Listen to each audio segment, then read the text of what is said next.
Hello, Austin, Texas. My name is Adam Sparks, and I am with AISD for All. We aim to be a voice for social justice and equitable education in Austin, Texas public schools.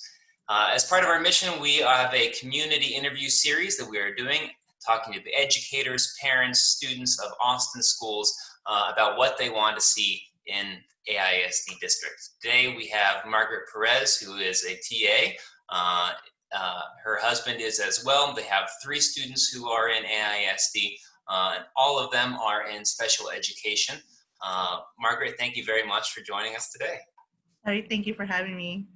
Why don't you take us through your 3 children and the special education that they receive in Austin schools? For someone who doesn't know the world of special education, help us understand what that means for them. All right, so all 3 of my children started in AISD at 3 years old with the preschool program for children with disabilities, also known as PPCD. And they all started for speech. And for my oldest child, who's an incoming 8th grader, he currently receives score support since he's on the spectrum. It definitely has helped us in different moments. Sometimes he'll have a hard time in class, and he's able to step out and recollect himself and then go back and join in his classes. It just gives him that safe spot and security. Someone just checking with him because he's able to be in regular classes. It just every now and then it just accumulates for him and he needs to go and release it. And then I have an incoming 6th grader.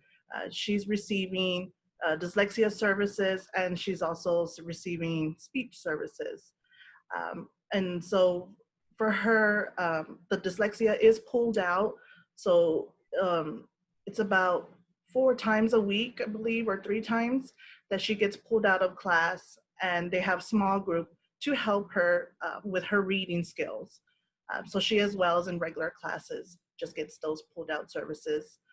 And then my youngest is an incoming 3rd grader, and she receives speech services as well to help her with her speech, dyslexia services as well, and then also resource, which helps her in her reading as well.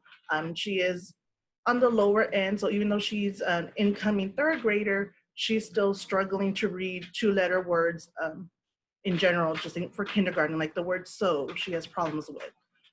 But with special ed services, they've been pulling her out and having in-class as well services to help her reach her goals.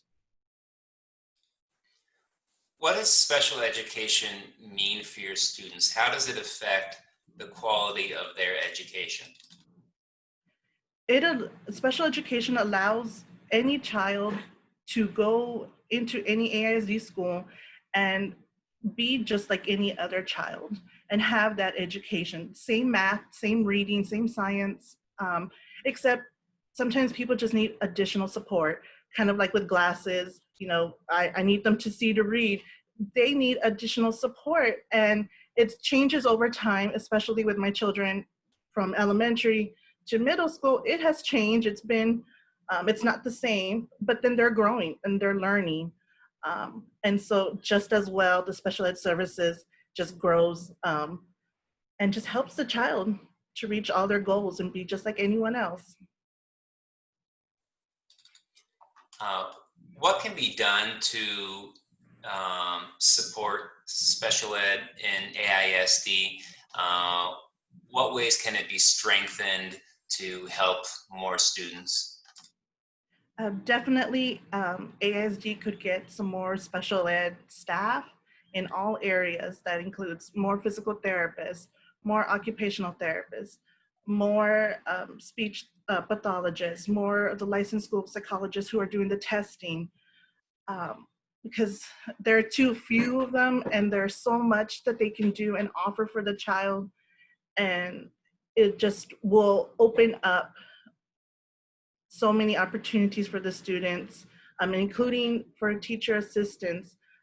Sometimes a lot of the staff is pulled into different directions, and we're not able to do specific things that could help the child more. But we also have the whole school to think about. So it's not like we're picking what we want to do. It's just for the greater good of the school. Like, this is what we need to do, this is what we need to accomplish. But then this child needs help, and it's just balancing it all and being a team. So definitely having more staff to work with the students would be great. I want to bring up a topic. If it weren't for special ed and AISD, what other resources would be available to your students? We talk a lot about an education charter schools, and they serve a particular student population, but they don't necessarily look after those who might need additional support like this. So are there other resources outside of AISD, or is special ed integral in filling that need? I believe special ed is integral, and we have used, as far as our family personally, we have used other resources outside of school as well. We've done outside testing, we've done outside applied behavior analysis therapy, we've done outside occupational therapy, because for our son, he needed a different occupational therapy that, that the school doesn't offer. And so it helped balance that in. So it definitely needs to collaborate and work together. And some of those programs, they're able to go and even go to the ARD meetings. And so definitely, if you're able to reach out to those resources, because they're a big help and it makes a big difference. Now, some of them or most of them are insurance based. So it just depends on your insurance and the out-of-pocket cost. I mean, it's out there, but definitely helping to get both services.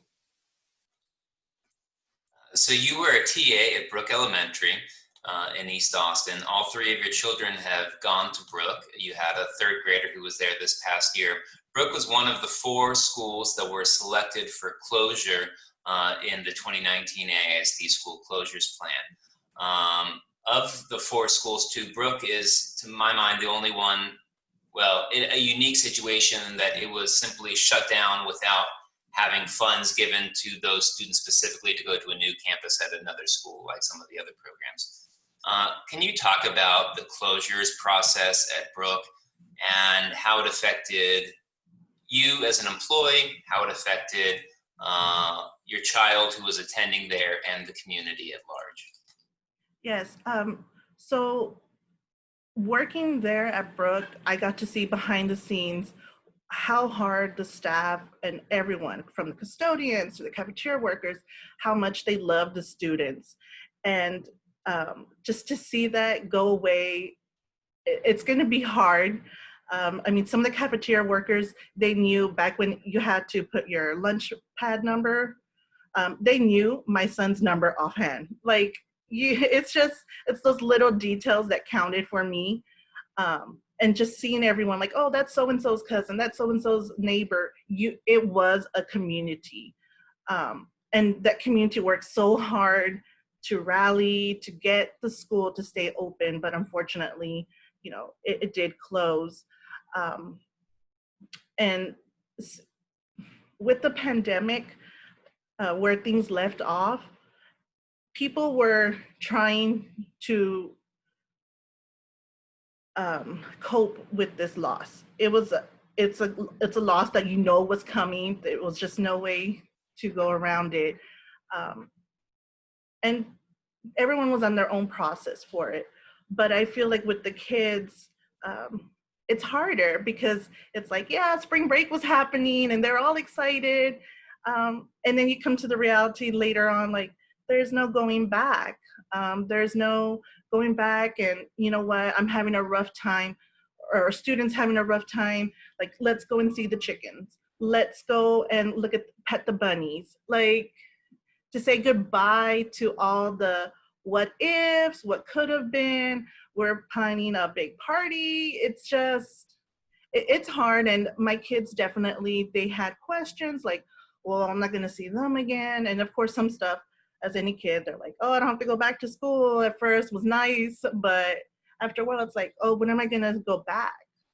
They miss that interaction. And I think it's just hard how things ended there at Brooke.